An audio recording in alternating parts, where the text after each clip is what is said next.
Assalamualaikum warahmatullahi wabarakatuh. Perkenalkan, nama saya Alia Putri Salsabila dengan nomor NIM 0542700463 dari Prodi Ilmu Administrasi Negara dari Fakultas Hukum, Ilmu Sosial, dan Ilmu Politik dari UPBJJ Kupang, Universitas Terbuka, ingin menjawab soal tugas 1 dari mata kuliah Logika.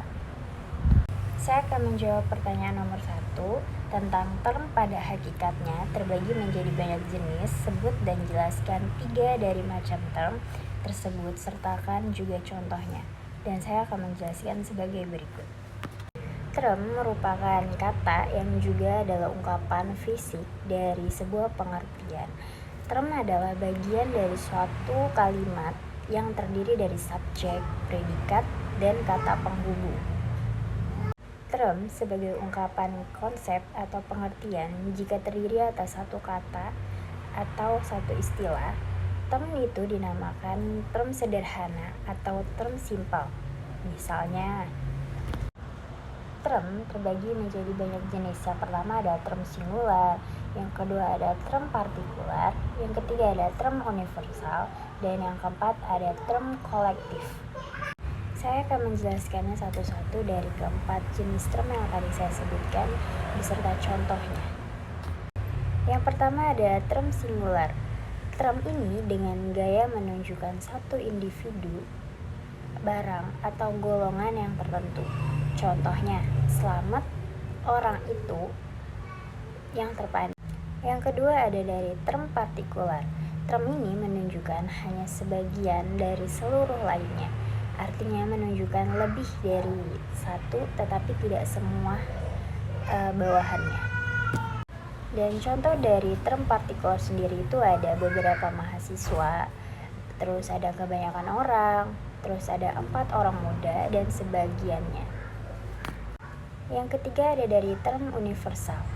Nah, term ini menunjukkan seluruh lingkungan dan bawahannya masing-masing tampak ada yang dikecualikan. Nah, contoh dari term universal sendiri itu ada yang namanya semua orang, terus ada setiap dosen, ada kera adalah binatang, dan sebagainya, dan masih banyak lagi. Dan yang terakhir ada dari term kolektif. Nah, term kolektif ini menggambarkan sekelompok objek atau koleksi objek sebagai sebuah unit. Contohnya, nah, contoh dari term kolektif itu ada beberapa contoh, mulai dari keluarga, angkatan bersenjata, terus himpunan mahasiswa jurusan. Nah, dan dapat bersifat partikular, misalnya beberapa anggota TNI, dan juga dapat bersifat untuk universal, misalnya untuk tentara. Dan itu tadi adalah pertanyaan singkat dari pertanyaan nomor 1. Dan saya akan menjelaskan lagi tentang pertanyaan nomor 2. Pertanyaan nomor 2 soal jelaskan dan berikan contoh bentuk sesat pikir atau logical fallacy. Bagaimana agar terhindar dari logical fallacy?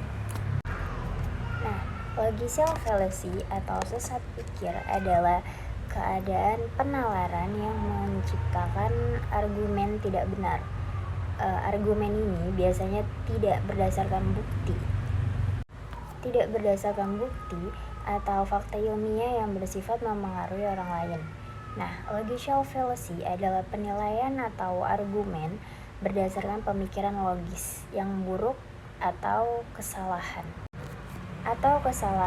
dalam penalaran. Nah, bisa dikatakan sesat pikir adalah kesalahan dalam penalaran yang membuat suatu argumen tidak benar, tidak benar dan tidak masuk di akal. Kesalahan penalaran tersebut umumnya yang bisa dibuktikan dengan fakta ilmiah. Cara agar terhindar dari logical fallacy yaitu, contoh dari cara agar terhindar dari logical fallacy yaitu, yang pertama adalah mempelajari jenis-jenis logical fallacy agar bisa terlepas dari dirinya. Yang kedua, membuat poin atau catatan sebelum menyampaikan argumen untuk melihat apakah argumen yang disampaikan sudah runtut atau nuntun. Yang ketiga, bersabarlah untuk tidak setuju dengan kesimpulan yang Anda buat sehingga dapat melakukan cross check kepada orang lain terkait keruntutan dan kebenarannya. Yang terakhir ada sadar bahwa membuat argumen atau klaim terhadap sesuatu membutuhkan rujukan yang relevan dan terbukti kebenarannya. Terima kasih, itu saja yang bisa saya sampaikan dari soal nomor 1 dan 2 dari mata kuliah logika.